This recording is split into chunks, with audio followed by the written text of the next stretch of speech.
Central Christian Church on what is proving to be a Sunday in winter as opposed to late fall. But nevertheless, we're glad to see each and every one of you here this morning. Thank you for attending, and may your attendance and participation in worship this morning be a blessing to you and to all of us.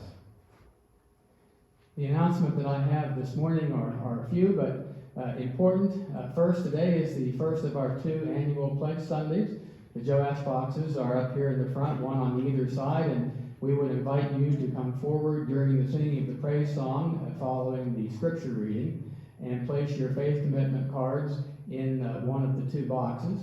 If you did not receive a card in the mail and would like one, there are cards on the back of in the back of the sanctuary on the table, and I'm sure that Jeff would be happy to get one to you if you need one. Otherwise, if you forgot yours at home and would like to bring it next week, you will also have that opportunity as well. So we invite your active participation in the continuing work of the church through your financial giving, returning unto God what has been so bountifully given to you. Jeff has also asked me to remind you or to announce that there will be a general board meeting next Sunday morning, immediately following worship. We convene here in the sanctuary, and we will have business of the church to conduct at that time. With that, I think Linda has a few announcements. Today is our fall dessert social downstairs in the gym, immediately following the worship service. So after the service, please go downstairs, and remember, you don't have to go walk down a big flight of stairs. You can get in your car and drive around to the lower parking lot and go in the gym doors down there, and then there's no stairs involved. And it'll be a fun time. It's not going to last very long, but we'll get to visit a little bit and enjoy a yummy dessert as our lunch or before lunch.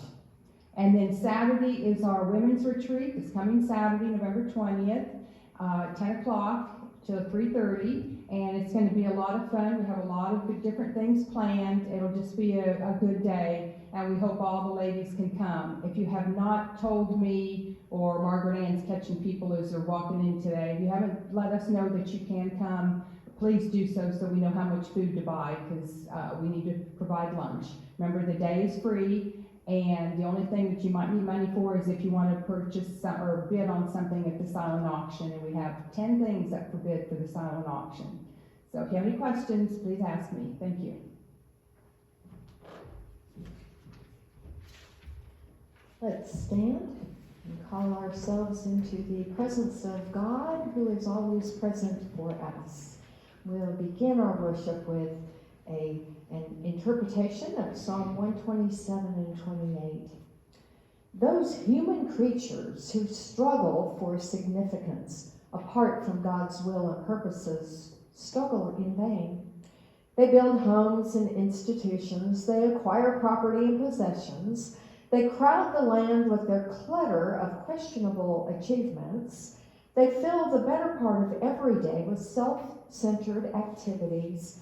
They strive constantly to get to the top, and all the while, worth and value are within their reach or very close to them. They possess a precious gift from God that comes in some measure to all people. There are visible evidences of a man and woman's worth: the children they beget, their ability to supply their family's needs through daily labor. But even beyond this, and long before this, a person's true worth was established by God Himself.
into your presence this hour, resting our minds and easing our tensions.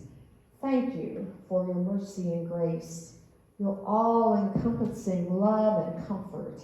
Help us to find the strength that redemption provides, knowing that our missteps in life will not condemn us, but make us richer in knowledge. Amen. You may be seated. The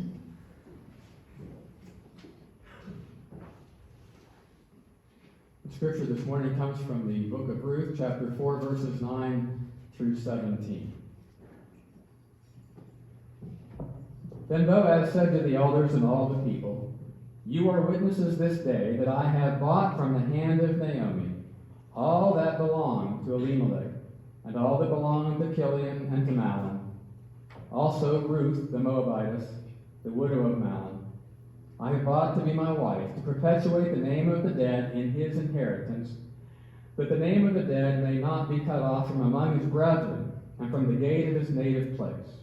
You are witnesses this day."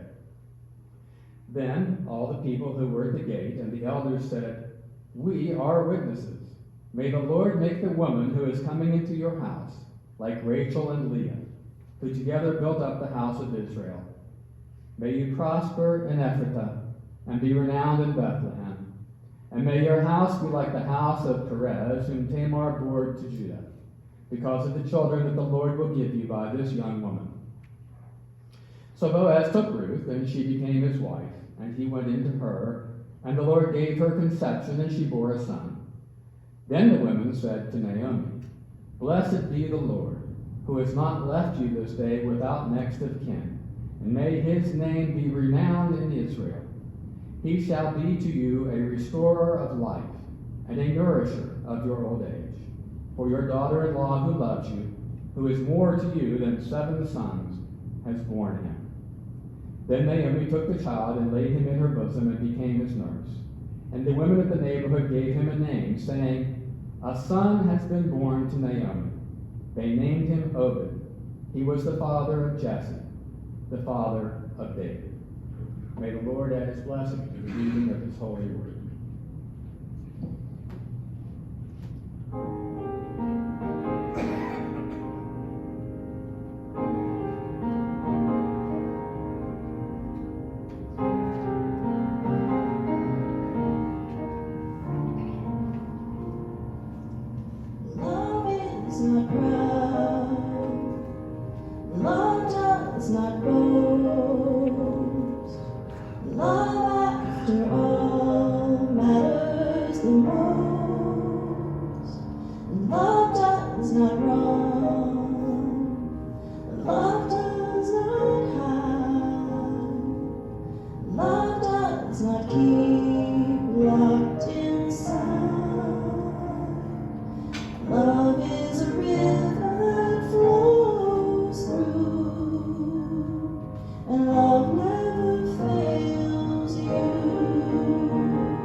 is the way, the truth, and the life. Love is a river that flows through. Love is the arms that are holding you. Love is the place you will fly to. And love never fails you.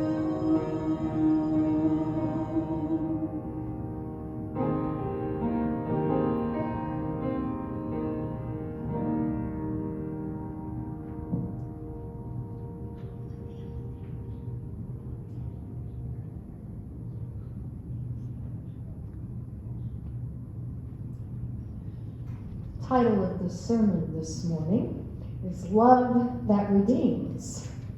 But I've not really portrayed a whole lot of love in this story up until now. I've talked a lot about survival.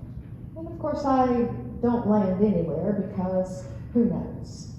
Ruth may have followed Naomi out of great love for her mother-in-law. We really don't know, but I've kind of landed a little, or maybe put a question out there. Was it really a lot of love, or was it maybe survival? The only way she could manage to live. But then I kind of thought about survival and love, and it's kind of like the chicken and the egg, which comes first. Sometimes love grows out of just trying to survive, and then sometimes, trying to turn this around, survival comes when we stick together in love. So they might kind of go together. And, you know, life is that mix of good and bad. And then, you know, maybe there was in survival, that's kind of a love of self. And we might think, oh, that doesn't sound very good, but we need to love ourselves. It's a God-given instinct to love ourselves and to survive. So it's all kind of wrapped up together, I think. Well, the Bible as a whole is a book of journeys, of people leaving home in search of an understanding, maybe a different understanding of God, or a deeper understanding in new ways and in new places. It's a leaving home physically, but also thinking of it spiritually, a leaving of our traditional spiritual thoughts. So Abraham went on a journey. He went to a new land. God told him, inspired him, however it happened, to go to a new land. Then Moses led the Hebrew people to the promised land, seeking God, as Abraham was too, in a new land and in new ways. And then we come to the prophets and the wisdom literature, and they began to question the traditional thinking to that point of who God was. And so they kind of left that traditional home and began to move into a new understanding of God. And then, of course, we get to the New Testament and to Jesus, and he encouraged believers in a new way, adding to those Jewish roots, or as I'm using the analogy, that home, he's adding to the thoughts of that home and interpreting what those roots were. So Abraham, Moses, the prophets, the Hebrew people as a whole took the love of God with them on their journey. But they also used their God-given resources, resourcefulness. They made mistakes in trying to survive in the world, but God didn't abandon them, although he was tempted from time to time. We do read that God was tempted, and Moses had to talk to God and encourage God not to annihilate the people, and Noah and others. But God ultimately did not abandon the people. And the people found redemption through that. They survived, and they survived with God's presence. But through their experience, they understood God differently. So at the beginning of our story, Naomi and Elimelech left Bethlehem because there was a famine. And they went to Moab, kind of a strange choice of places, but because they were enemies. But they took the love of God with them. And we know that because Naomi talked to God. There was a faith there of some sort. But they used their own resourcefulness, their own brains. They thought there's food in Moab, so we will go to Moab. And there they did find redemption. They lived. They and their 2 sons made it. They survived. Well, then Elimelech and both sons died.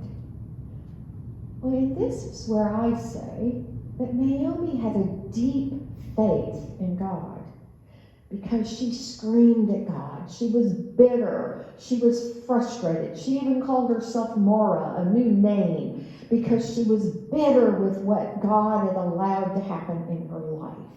And I say, and we've talked a lot about this in Bible study on Tuesday a few weeks ago, that anger shows a connection. It keeps that connection. When we're angry with someone, we're connected to them. Indifference, however, is when we don't care and we walk away.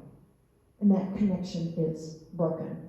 So she was angry with what happened in life, angry with God, but she kept that connection with God, that closeness with God, that she could be angry with God. So she decided to go back to Bethlehem, the house of bread, it means in Hebrew, and back to the people that she knew and where she knew that she could hopefully survive. Of course, there was no guarantee, but she hoped she could survive there. So she used her resourcefulness, her brain that God gave her to decide to do this. And she took with her that anger, love with God. And when we think about our closest loved ones, it's always kind of an anger love. We often get angriest or frustrated or whatever word you want to use with those that are closest to us. And we have that freedom to do that. So she took that with her to Bethlehem. And she was hoping to find redemption from starvation and homelessness. Well, then we have Ruth, the daughter-in-law.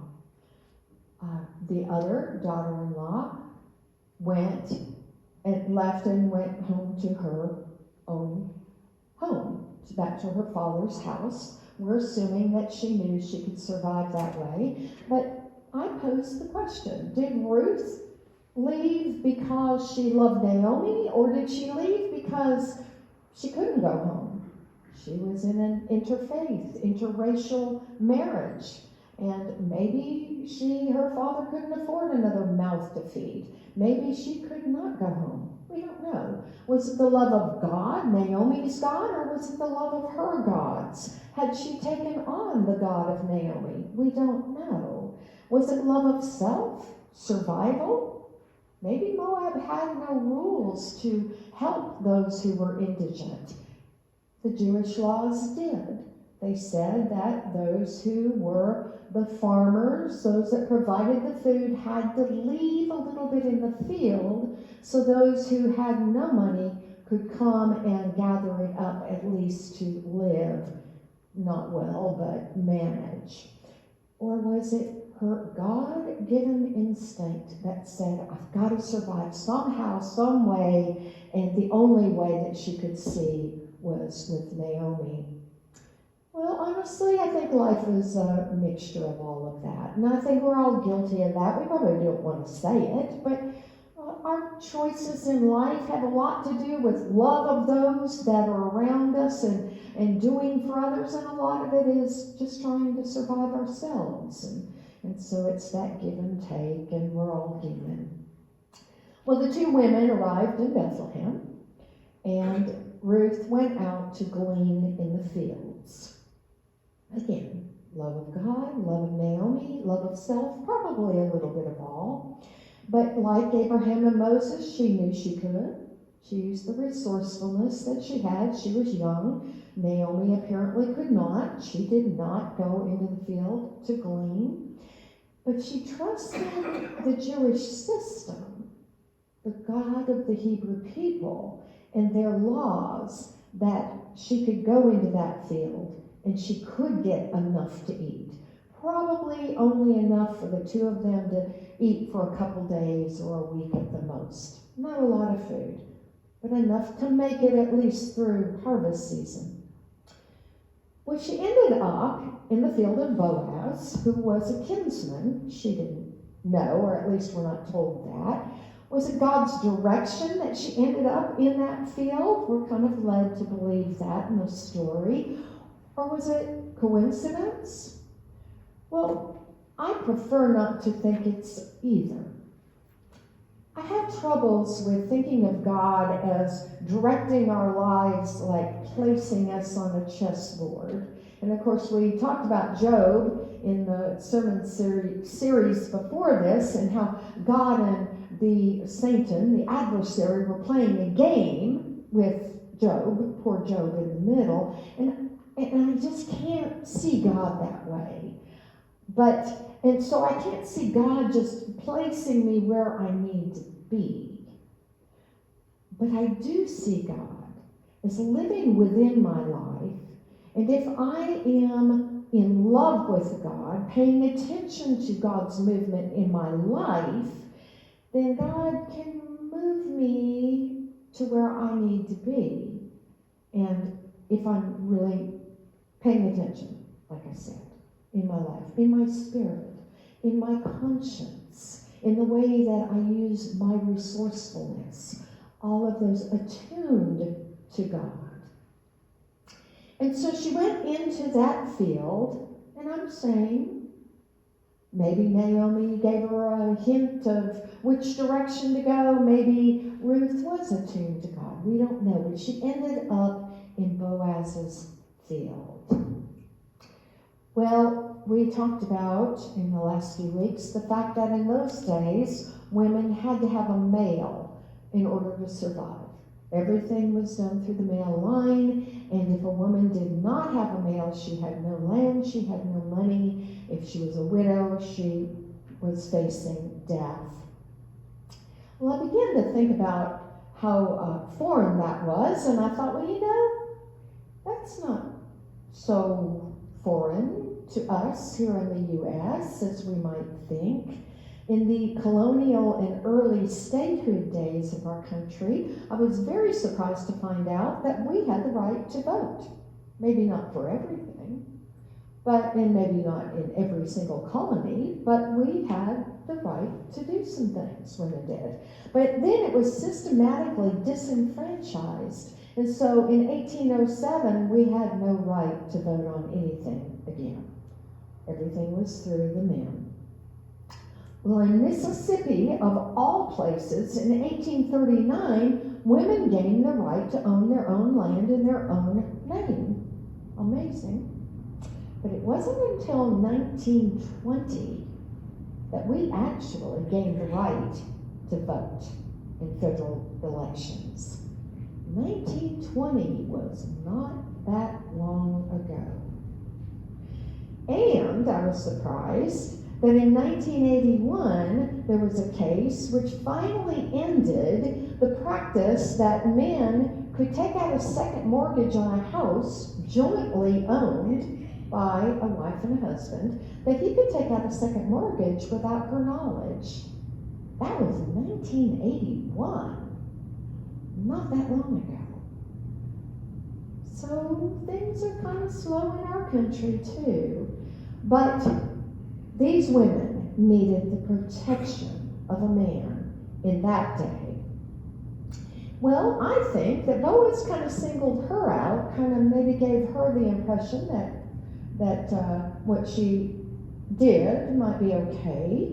He invited her to eat with them, said, be careful, tell my men not to harm you, you can come and get water. So he paid some attention to her. But when she went home and she talked to Naomi, Naomi knew who Boaz was and said, he's a kinsman. And so, without coming right out, I'll let your brains decide. So Naomi said, take a bath and perfume and make yourself pretty in a day when there weren't many baths, and then go and visit him on the threshing floor, which we talked about last week. And so then she waited. They waited to see what Boaz would do. So, was that God's direction? Did they use God-given resourcefulness? Was it spirit-led, or were they just choices they were making, good or bad, in life? We all do this. We all make missteps. We all make good choices. We all make bad choices. But in that they retained the love of God, whether that was the right way to go about it or not. And God did not abandon them. God moved in Boaz's heart, in a man who had the power to redeem them, which gave them life physically, and he also had the willingness to do this. Well, was it love? Was it survival? Was it their choice? Was it connection? Was it God? What was this whole story that we've read? Well, then we come to our passage. And I'm going to back up to verse 7. We're in chapter 4, verse 7. We started in 9. Eddie started reading in 9. But I'm going to back it up to 7. It says, now this was the custom in former times in Israel concerning redeeming and exchanging. And I alert you to that because we often think of these books as being written down as soon as it happened. But this author had to remind everybody what the custom was in those days. It apparently had gone on far enough in time that they didn't know what the laws and the customs were in that day. But then it goes on to say that Boaz said that he would purchase and took off his sandal, which said that kind of sealed the deal. And then we get into verse 9. And it says, then Boaz said to the elders and all the people, today you are witnesses that I have acquired from the hand of Naomi all that belonged to Elimelech and all that belonged to Chilion and Mahlon. I have also acquired Ruth, the Moabite. She's always called the Moabite, reminding us that she is the immigrant, the outsider, the one coming in. The wife of Mahlon to be my wife, to maintain the dead man's name and his inheritance, in order that name, and it goes on, but in order that land stays within the family, and that the name goes on. And then it says in verse 11, then all the people who were at the gate, who saw the transaction, along with the elders, said, we are witnesses. May the Lord make the woman who is coming into the house like Rachel and Leah. And we know who Rachel and Leah are. They were the mothers of the 12 tribes of Israel, which began that nation, very important in their history. And it says, and through the children that the Lord will give you by this young woman, may your house be like the house of Perez, whom Tamar bore to Judah. This is a story that you may not know, but the law in the land was that if a woman's husband died, she would then marry the brother. Then the children would be the children of her first husband in order to keep the line going. And I'm sure it included land and all of that. And so that was the law. Well, in the story of Tamar and Judah, Judah did not allow that to happen. And so Tamar then dressed up and lured him into marrying her. A little bit dicey, not real sure all of with the customs of those days. But interesting that this would be mentioned here. Ruth, an immigrant coming in. Tamar, who used some tactics that may not have been so good, is mentioned here. And then Rachel and Leah, who built this nation. Interesting pieces to this story. But then I want you to listen for, this time as I read it, the rest of the chapter here. And listen for how many times female voices are in here. Or it talks about the women, not the men. It says, so Boaz took Ruth and she became his wife. When they came together, they had a baby. And then the women said to Naomi, blessed be the Lord, who has not left you this day without a next of kin, and may his name be renowned in Israel. He shall be to you a restorer of life and a nourisher of your old age, for your daughter-in-law who loves you. Ruth either loved her in the beginning or out of survival, they began to love each other dearly. She says, for your daughter-in-law who loves you, who is more to you than 7 sons, has borne him. Then Naomi took the child and laid him in her bosom and became his nurse. The women of the neighborhood gave him a name, saying, a son has been born to Naomi. Usually the men gave the name, but the women gave a name to this child, and they named him Obed. He became the father of Jesse, the father of David. Just an interesting nuance in this beautiful book. So it took the love of God to bring redemption and resurrection. It took the love of God for these women to bring from death to life. In Moab for Elimelech and Naomi, on the journey to Bethlehem for Naomi and Ruth, in the gleaning in the field with Boaz at the gate, and then with the birth of Obed. That death, out of death comes that life. And then resurrection in the life of Naomi, as the women said. She was no longer bitter, Mara, frustrated, angry. She had the joy of this little baby in her life. And then there was the movement, the resurrection from widowhood, which meant death, into motherhood and life. What a beautiful picture of the love of God.